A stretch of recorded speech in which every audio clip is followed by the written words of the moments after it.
대정부 질문 마지막 날인 오늘 국회는 유은혜 부총리 겸 교육부 장관의 두 번째 청문회장이 됐습니다. 야당의 반대가 거센 상황에서 청와대가 유 부총리를 임명한 직후에 열린 만큼 야당 의원들의 공세가 집중이 됐는데요. 고성이 오가고 심지어 몸싸움까지 벌어졌습니다. 네, 한편 보수 논객으로 유명한 전원책 변호사가 잠시 후인 오후 4시에 국회에서 조직 강화 특별위원회 합류를 공식 발표합니다. 전원책발 한국당의 인적 쇄신까지 이 두 분과 짚어보겠습니다. 김영주 전 더불어민주당 의원, 이상일 전 새누리당 의원 모셨습니다. 안녕하십니까? 네, 안녕하세요. 오셨습니까? 유은혜 교육부 장관 임명을 청와대가 일단 강행을 했다는 표현이 적절할 것 같습니다. 그렇게 했고 지금 국회에서 대정부 질문을 하고 있는데 이게 뭐 제2의 인사청문회다 이런 얘기가 나올 정도로 아주 격렬합니다. 한 줄 평을 두 분께 일단 부탁을 드리겠습니다. 이 상황 한 줄 평으로 정리하신다면 어떻게? 좀 뭐 부적절할 수도 있습니다만 독긴 객긴 이렇게 하고 싶습니다. 독인 객인, 예. 독인 객인. 보통 네. 뭐 저희들끼리 도찐개찐 이렇게 네. 그래도 독인 조금 객인. 약간 독인 알겠습니다. 객인. 독인 객인. 네. 저는 유은혜 장관 입장에서 말한다면 상처뿐인 영광이다. 굉장히 영광스러운 자리인데 그 과정에서 너무 상처를 많이 입었고 국민들 입장에서 보면 실망스러운 점이 많고요. 그래서 지금 뭐 본인의 앞길은 꽃길보다는 가시밭길이 아닌가 이런 생각이 듭니다. 알겠습니다. 상처뿐인 영광, 독인 객인이라고 얘기해 주셨습니다. 일단 뭐 왜 그렇게 하시는지 설명 좀. 뭐 여당이나 청와대 입장에서 사실은 이제 인사청문 시스템부터 정확하게 국민의 눈높이에 맞게 문 대통령이 출범하면서 했던 그런 부분에 과연 그런 뭐 몇 대의 어떤 잣대라든지 눈높이에 과연 맞았느냐, 그리고 교육 공직자로서 적절한가 하는 부분들에 대한 어떤 완벽하게 이렇게 국민들 눈높이에 맞다라고 이렇게 김의겸 대변인까지 얘기를 했습니다. 과연 그런가 하는 부분에서 약간 생각이 다르다라고 하는 일반인들의 느낌이 있었을 것이라고 보고요. 또 야당의 입장에서는 사실은 청문회를 하고 청문회에서 충분히 따질 것 따지고 밝힐 것 밝히는데 실제로 그럼에도 불구하고 어쨌든 현재 어떤 그 교육부총리 부분은 국회의 어떤 동의 없이 대통령이 권한으로서 임명할 수 있는 거거든요.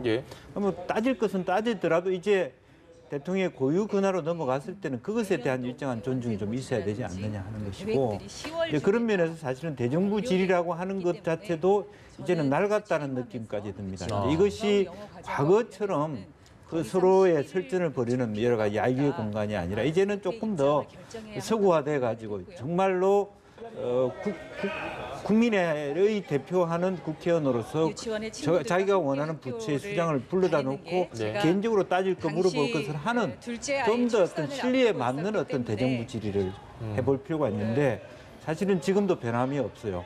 다 모여서 얼마나 자리 채웠느냐 안 채웠느냐가 여론이 항상 언론에서는 그것을 비판하고 그것이 매년 반복되는 것이 국민에게 얼마만큼 도움이 되는 대정부 질의냐. 국회의원의 한 사람으로 앉아 있으면 여당의 답변과 말하자면 그 강요들의 답변이 한결같고 야당의 질의도 순수만 바뀌었지 똑같은 질문이 반복되는 것을 언제까지 해야 될 것이냐. 그거는 저희가 조금 이따가 다시 한번 짚어보도록 하고요. 유은혜 사회부총리 이야기를 좀 해보시죠. 아까 그렇게 상처뿐인 영광. 유은혜 장관 저도 개인적으로 아주 잘 알고요. 또 국회에서 저도 교육문화위원회에서 지난 국회 활동을 했기 때문에 그러니까 개인적으로 그쪽 분야에서 나름 열심히 하신 분입니다. 그런데 6년간 교육위 소속이었다고 해서 과연 교육 전문성을 인정할 수 있느냐의 문제, 그것도 청문회에서 좀 지적이 됐고요.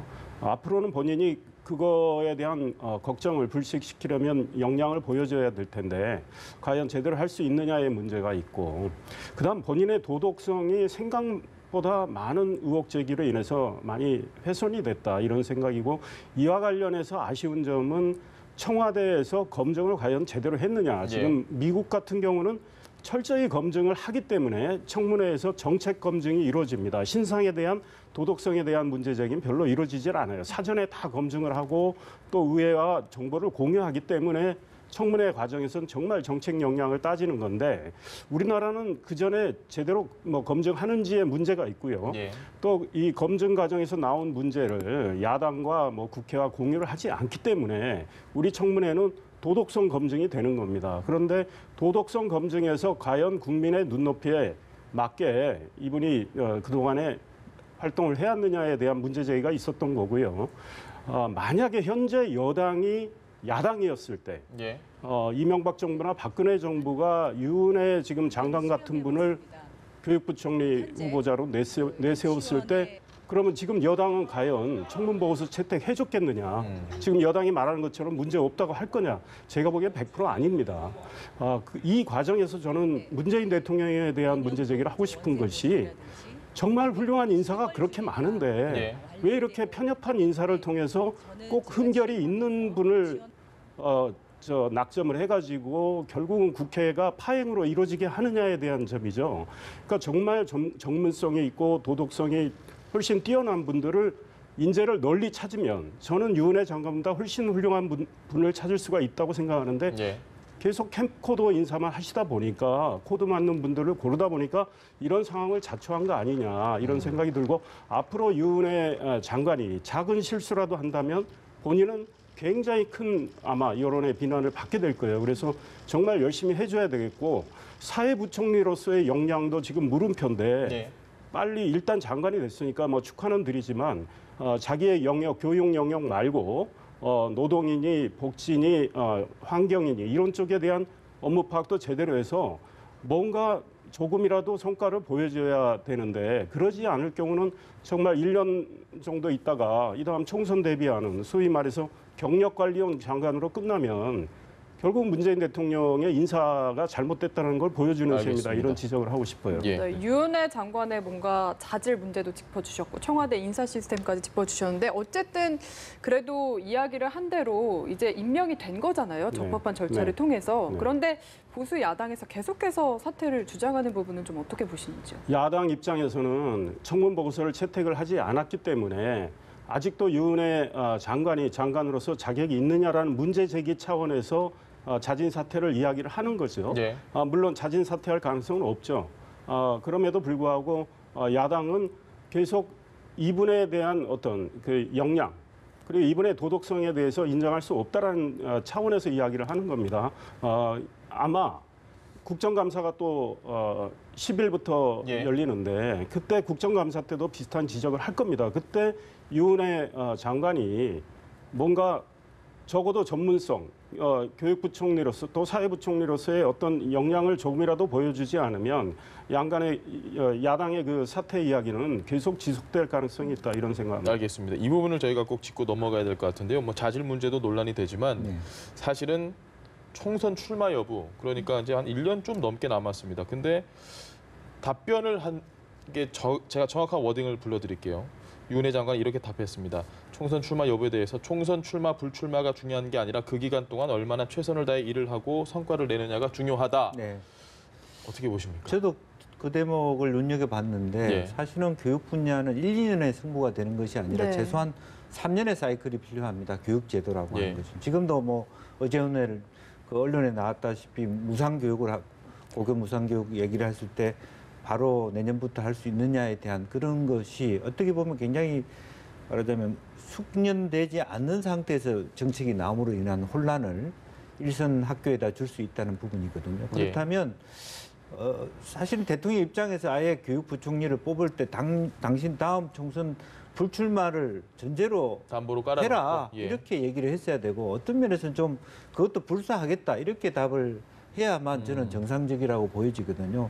정말 무슨 뭐 총선 출마용으로 타이틀 주듯이 이렇게 국가 강요를 앉힐 수는 없다고 보여지기 때문에 더군다나 다른 그 자리도 아니고 부총리 격인데다가 실제로 우리 사회 실제로 사회 현안이 얼마나 많습니까? 그리고 교육 문제도 여러 가지 말하자면 앞선 김상곤 부총리가 했었던 여러 가지 미숙한 부분에 대한 보완도 해야 될 것이고 실제적으로 정부 부처에도 물어보면 가장 변하지 않는 부처, 가장 핸들링이 안 되는 부처가 교육부입니다. 이제 그런 부를 과연 그 전 교육 전문가가 아닌 단지 교육위원회 2번 했다라고 하는 분이 만들어 가기에는 시간이 더 많이 걸릴 수 있다는 전제에서 정말 입을 악물고 학부모의 자세로 정말 관료들을 채찍하듯이 그렇게 이끌어 가야 되는데 그걸 1, 2년 안에 할 수도 있고 안 할 수도 있고 1년 안에 성과를 낸다는 조급함이야말로 교육 정책의 실패로 갈 수 있다는 측면에서 굉장히 우려를 우리가 표하게 되는 그런 부분이다 그런 생각이 듭니다. 네, 이 대목은 이상일 의원님도 좀 네. 동의하실 것 같은데요. 그렇습니다. 지금 교육 현안도 많고 물론 대학 입시와 관련된 국제관과는 이미 정해졌기 때문에 그 네. 부담은 없지만 당장 지금 교육부총리로서 취임할 때 고교 무상교육을 지금 앞당기겠다, 1년 네. 앞당기겠다고 했단 말이죠. 그런데 교육부에 계신 전문성을 가진 분들은 굉장히 당황하고 있어요. 예. 아직 정책 연구도 깊이 안 돼 있는 상황에서 이거는 청와대하고는 아마 조율된 이야기 같아요. 네. 그러나 이렇게 정말 교육부 장관으로서 자기가 이 문제에 대해서 깊은 연구를 통해서 이야기를 했는지 아니면 청와대 지시받고 했는지 이런 것부터 사실 걱정이 된단 말이죠.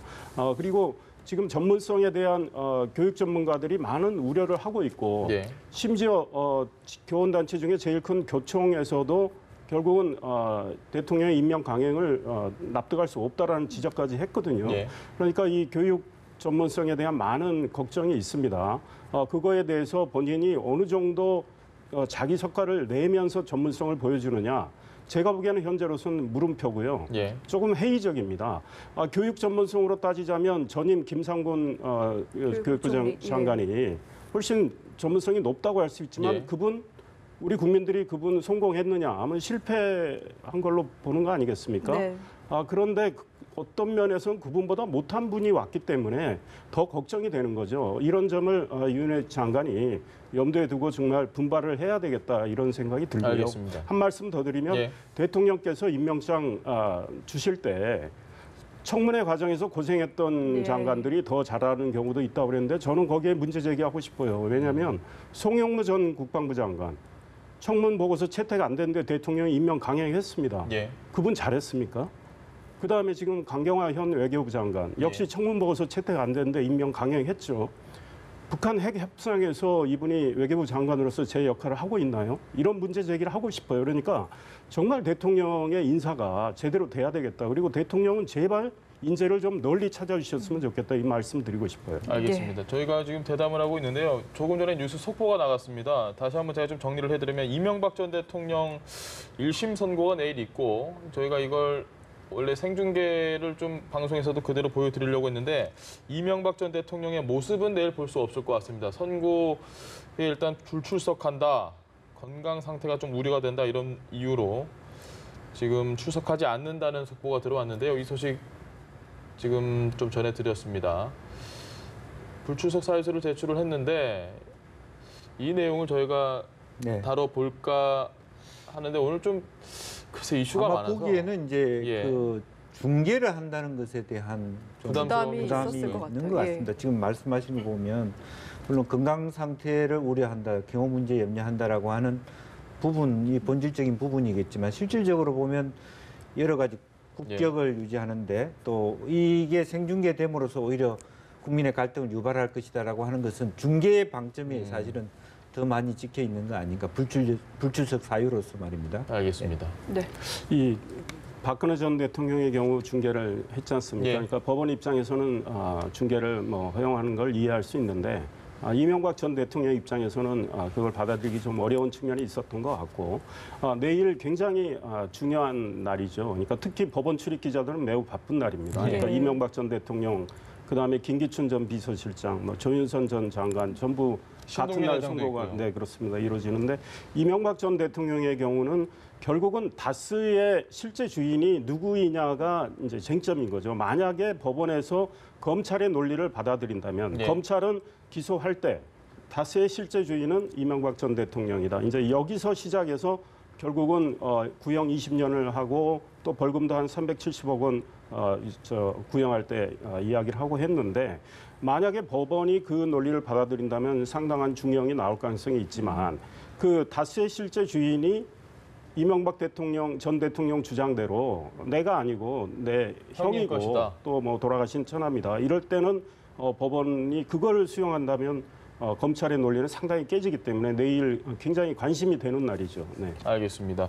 저희는 그럼 다시 원래 주제대로 좀 돌아와서요. 윤회 장관 이야기는 이제 좀 넘어가고 오늘 의미가 있는 날입니다. 이 남북 14 공동선언 행사를 지금 북한에서 하는데 또 우리 측에서 많이 넘어갔어요. 이 행사를 같이 하는 게 이번이 처음이라고 하는데요. 그렇습니다. 뭐 그동안에는 사실은 그 여러 가지 어떤 2007년이라고 하는 시점이 정부의 교체기에 있었기 때문에 그다음 정부에서 그런 부분에 대한 어떤 이념적 입장의 차이라든지 그런 걸 통해서 두 정부 사이에서 뭐 초기에는 박근혜 대통령조차도 통일 대박론 이런 부분이 있었습니다만은 실제적으로 그러한 어떤 입장의 차이로 인해서 통일부 자체도 그런 행사들을 거의 뭐 허용하지 않는 상태에 있다가 이제 문재인 정부 들어와서 새롭게 부상되고 특히나 올해부터 열리는 남북 관계의 개선 조짐에 따라 이루어지는 것이라 그렇게 보여지고 있고요.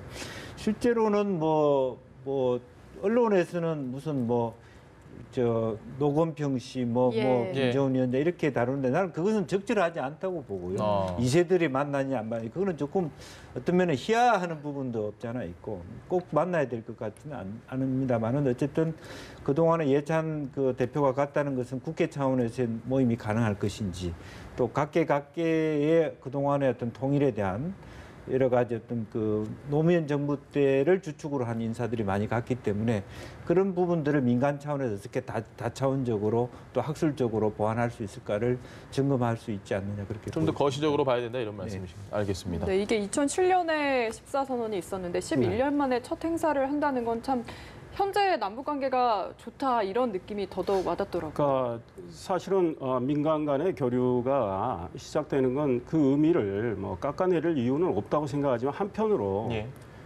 지금 이 같이 참여하지 않은 야당들이 있지 않습니까? 그쪽에서 보면 그들만의 잔치인 거죠. 그리고 14선언이 이루어졌지만 그 이후에 뭐 천안함 폭침이 있었고 그에 대한 북한이 어떤 사과도 없었고 연평도 폭격도 있었고요. 북한의 도발에 대해서 어떤 사과도 받지 못한 측면이 있어요. 그래서 그 후속 조치들이 다 정지가 됐던 거 아니겠습니까? 그런데 지금 중요한 시점이긴 합니다. 북한 비핵화를 정말 우리가 원하는 지점으로 또 북한을 데려오는 문제가 있는데 아직까지는 모르겠어요. 그렇기 때문에 사실은 대한민국 정부는 미국하고 정말 철저히 협력을 해서 북한을 우리가 원하는 지점으로 데려와야 되거든요. 그러니까 북한의 핵무기, 핵시설, 핵물질에 대한 북한이 신고를 성실하게 하겠다는 입장조차 아직 안 나온 상황이란 말이죠. 그런데 민간 교류는 물론 별개의 축으로 굴러가는 거지만 민간 교류를 하면서 소위 유엔 또 미국의 대북 제재가 퇴색되지 않는 이런 선에서 좀 이루어져야 되겠죠. 그런데 이번에 방북과 관련해서 좀 아쉬운 점은 좀 이 초당적인 분위기를 조성을 하고 또 전 국민이 좀 지지하는 가운데 저런 행사도 이루어져야 되는데 지금 정부나 여당 쪽은 좀 너무 성급하게 가는 측면이 있다 이런 지적을 하고 싶어요. 알겠습니다. 오늘 오후 4시니까 지금 한 3분 정도 남았는데요. 3분쯤 뒤에 이 자유한국당 조직강화 특별위원으로 지금 전원책 변호사가 선정이 됐습니다. 그래서 기자회견을 한다고 하더라고요. 그래서 이 내용을 저희가 아마 4시에 직접 연결을 할 것 같은데 어떻게 보십니까? 보수 논객 전원책 변호사의 칼날이 얼마나 잘 될 수 있을 것 같습니까?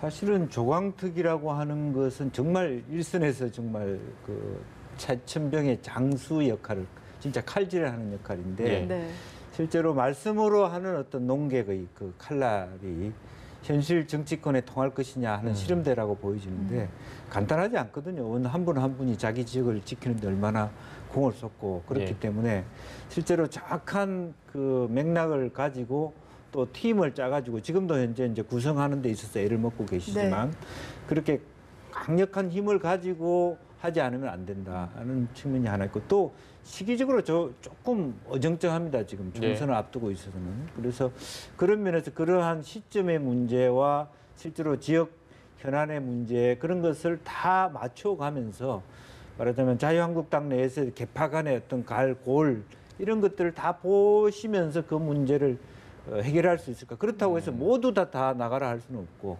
3분의 2 자체를 쓸어낸다는 것도 굉장히 어려운 부분이기 때문에 과연 저분이 얼마나 해낼 수 있을지는 좀 지켜봐야 될 것 같아요. 네, 그런 어려움을 알아서 김병준 비대위원장도 전례 없는 권한을 주겠다고 네. 이야기를 했거든요. 네, 얼마나 좀 가능할 거라고 보십니까? 거의 정권을 다 주신 거죠. 네. 그다음에 외부 인사, 조광특위 위원으로 합류할 외부 인사도 전원책 변호사한테 선임권을 3명을, 예. 맡겼고 굉장히 우리 김영주 의원님 말씀대로 간단한 일은 아닌데 저는 전원책 변호사님 뭐 좀 알지만 기대를 예. 겁니다. 그분도 간단한 분이 아니기 때문에. 네.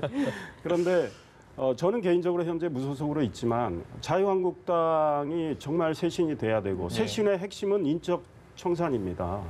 그래서 저는 인적 청산을 인위적으로 하는데 쉽지가 않아요. 많은 반발이 있고 그래서 사실은 한국당의 해산이 더 편합니다. 해산을 하면 다 흩어지기 때문에 그리고 좋은 분들이 신진하고 모이면 되는 건데 그 길은 아니고 지금 당내에서 어떤 인적 청산 작업을 하겠다고 하니까 상당히 기대를 걸고 잘 해주시길 바라고 또 전원책 변호사 말씀에 기대를 겁니다. 뭐냐면 국회의원들이 국민의 대표 아닙니까? 예. 국민에 의해서 선출이 됐는데 일 안 하는 국회의원이 너무 많더라. 예. 그런 분들이 있습니다.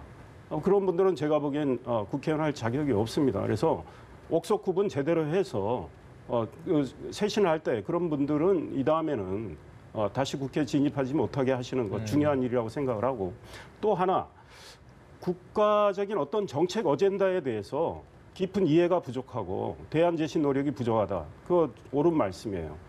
국회의원 즐기다 보니까 웰빙 정당 소리 듣고 예. 소위 시쳇말로 폰만 잡는 의원들이 있습니다. 그러니까 그분들은 역시 무책임한 거예요. 그래서 우리 중요한 핵심 정책에 대해서 정말 공부하고 야당다운 대안을 제시하는 노력을 하는 분들 이것도 역시 옥석 구분이 잘 돼야 되겠고 전투력을 말씀하셨습니다. 전투력 필요합니다. 그런데 전투력 홍준표 전 대표 전투력 있는 분이에요. 예. 그런데 사실은 오히려 전투력을 깎아먹는 측면이 있어요. 왜? 품격이 없고 소위 말의 합리성이 떨어지고 예. 뭐 이러다 보니까 사실은 비방 위주로 가면 그게 전투력을 상실하는 거거든요. 예. 그러니까 정말 합리성을 갖추면서 아주 치밀하게 치열하게 대안 제시를 해나가는 의원들 그런 야당상을 만들어 주신다면 저는 자유한국당이 국민들한테 신뢰를 다시 받을 기회가 잡을 수 있다는 생각이고요. 또 하나 중요한 건 쇄신해서 내보내는 분들 자리에 예. 어떤 분들을 모시느냐 것인가. 이게 예. 더 중요합니다. 그래서 이 작업까지 정말 깔끔하게 해주시길 바랍니다. 알겠습니다. 지금 이야기하고 있는데 딱 전원책 변호사가 도착을 했습니다. 네. 직접 연결해서 예, 어떤 얘기를 하는지 저희가 한번 들어보도록 하겠습니다.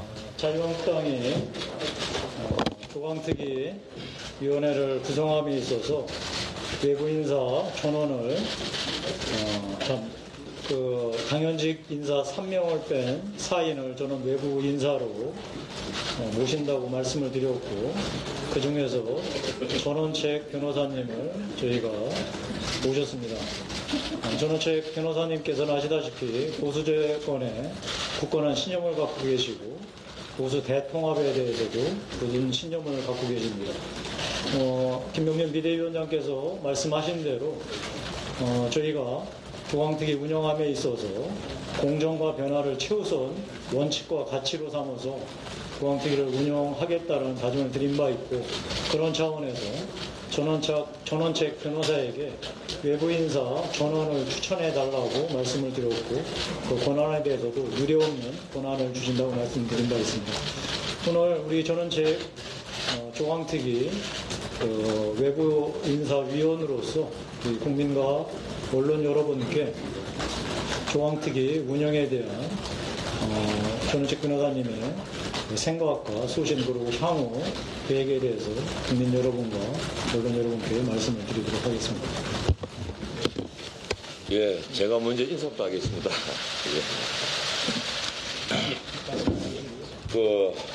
예.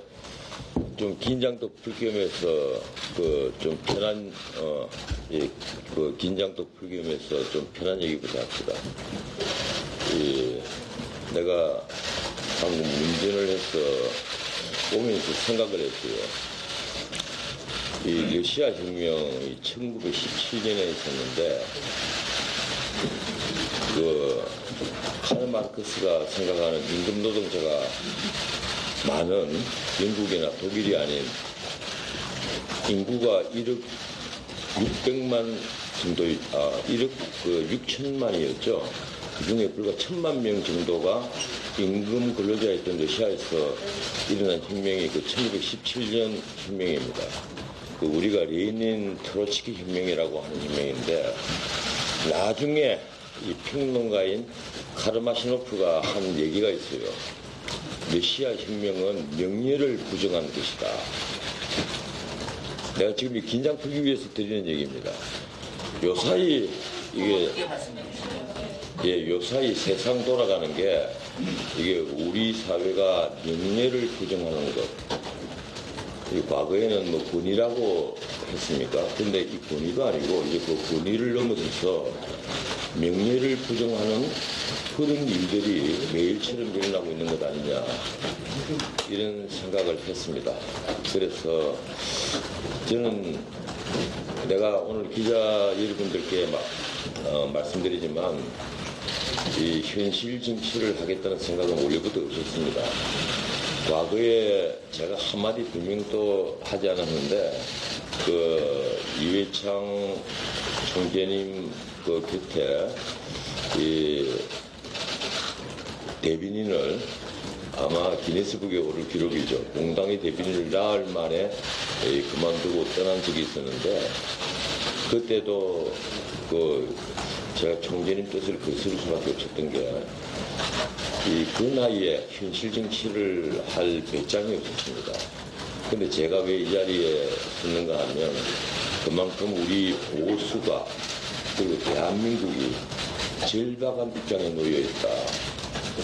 안보 상황, 경제 상황, 그리고 사회 갈등은 더 이제 커지고 이래서 저라도 돕지 않으면 안 되겠다는 생각이 들어서 제가 이번에 그 중앙위원을 맡았습니다. 솔직히 말해서 그 전에 한국당을 도와야 된다. 또 한국당 이전에 새누리당 시절부터 좀 도와달라 이런 얘기들이. 네, 지금 전원책 변호사가 여러 가지 얘기를 했는데요. 아직까지 위원 구성이나 이런 부분은 저희가 좀 궁금했는데 그 부분에 대해서는 이야기를 안 했습니다. 이거 궁금합니다. 아까 김 의원님께 이거 여쭤보고 싶었는데요. 혁신 비대위잖아요. 김병준 비대위원장이 혁신 비대위원장이잖아요. 그럼 혁신 비대위원장이 이걸 해야지. 왜 굳이 또 누군가를 데리고 와서 대리인 얘기도 나오고요. 어떻게 보십니까? 사실은 그걸 박 전 대표가 좀 여러 가지 또 다른 얘기로 EJ라는 표현으로 얘기를 한 적이 있습니다만은 사실은 혁신 비대위원장인 김병준 위원장은 조금 당의 이론과 정책 이런 부분에 좀 몰두하고 실제로 조직 부분은 좀 이원화하겠다는 그런 어떤 의지가 있을 수도 있고요. 또 실제적으로 조금 더 어떤 그 조광특위라고 하는 것은 뭡니까 어떤 조직 하나하나의 구성원들에 대한 여러 가지 일갈이라든지 내용들이 좀 풍부한 분들이 들어오는 게 좋겠다. 본인이 스스로가 갖고 있는 그런 정도의 무게성이나 권위만 가지고는 전체 이런 복마전 같은 자유한국당 전체를 말하자면 조광특위 자체를 겸입해가지고는 죽도 밥도 안 될 수 있다라는 어떤 우려는 대안이다 이렇게 볼 수 있겠고요. 그런 의미에서 어떤 면에서는 저는 이 전원책 변호사가 절박함 이런 걸 통해서 조광특위에 와서 책임 있게 한다 그러면 사실은 이것이 야당만의 어떤 개혁이 아니거든, 혁신이 아니거든. 여당도 똑같이 혁신돼야 될 부분들이 많이 있습니다. 그래서 그런 면에서 조금 더 말하자면 두 톱으로서 과연 이제 하모지를 낼 것이냐 아니면 나중에선 더 다른 어떤 갈등이 빚을 수도 있는 부분이고 그것은 또 한번 지켜봐야 될 대목이 아닌가. 알겠습니다. 네, 비슷한 생각인데요. 김병준 위원장이 굉장히 노련하신 것 같아요. 그러니까 일단 처음에 맡으셔가지고 인적 청산보다는 이 보수의 가치를 재정립하겠다 해서 소위 지금 현 정부에 대해서 너무 국가주의로 기울고 있지 않느냐. 또 소득 주도 성장의 문제를 지적을 하면서 국민 성장론을 내세웠거든요. 그 핵심은 자율과 공정이에요. 그런데 국민 성장론을 굉장히 좀 당에서 정치하게 좀 다듬어서 조만간 디테일을 내놓을 것 같아요. 그러니까 가치 재정립을 본인의 주력을 하고 또 사실은 전원책 변호사는 굉장히 강단이 있는 분이고요. 또 굉장히 보수에 대한 가치를 분명히 아시는 분이고 나름 또 개혁성이 있기 때문에 이분의 힘을 빌려서 왜냐하면 김병준 위원장이 당내 아직 세는 약한 상황인데 네. 국민의 지지를 받을 수 있는 분을 모셔다가 인적 쇄신 드라이브를 건단 말이죠. 그러니까 김병준 위원장이 이걸 먼저 마무리했죠. 왜냐하면 의원들과 원외위원장들, 그러니까 다 지역의 위원장들 일괄 사퇴하는 거를 김병준 위원장이 처리를 했어요. 예. 그리고 이제 그러면은 어떤 분을 내보내고 소위 물갈이를 어떻게 하고 어떤 분을 채울 건가에 대한 과제가 있는데 이에 대해서는 강단 있는 전원책 변호사를 모시고 와서 국민의 관심을 끌면서 예. 본인도 우군을 더 확보한 셈이란 말이죠. 그래서 힘을 모아가지고 한번 당을 바꿔보겠다. 그러니까 가치도 바꾸고 사람도 바꾸겠다. 사실은 가치만 바꾸면요. 사람이 그대로 있으면 가치를 실현할 수가 없어요. 네. 과거에 보수의 가치를 몰라서 구현 못한 게 아니고 보수의 가치를 알지만 그 당에 계신 분들이 구현을 제대로 못했기 때문에 문제인데 그러면 가치 재정립을 한다면 사람이 해줘야 되는데 사람을 바꾸지 않고는 불가능하거든요. 그래서 그 작업을 김병준 위원장이 비교적 노련하게 해오고 계신다. 그리고 전원책 변호사가 아마 나는 현실 정치에 뛰어들진 않겠지만 예. 한국당을 변화시켜서 보수 전체를 한번 바꿔보겠다. 굉장히 아마 큰 결심을 하고 계시기 때문에 어떤 제가 보기엔 의미 있는 성과를 도출할 수 있을 거고요. 알겠습니다. 중요한 거는 앞으로 정말 보수 이제 통합 전당대회를 이야기하고 계신데 네. 바른미래당과 하나가 돼서 보수의 전열이 재정비될지 그걸 지켜봐야 될 것 같아요. 알겠습니다. 네, 이상일 전 새누리당 의원 그리고 김영주 전 더불어민주당 의원과 함께했습니다. 두 분 오늘 말씀 감사합니다. 예, 고맙습니다.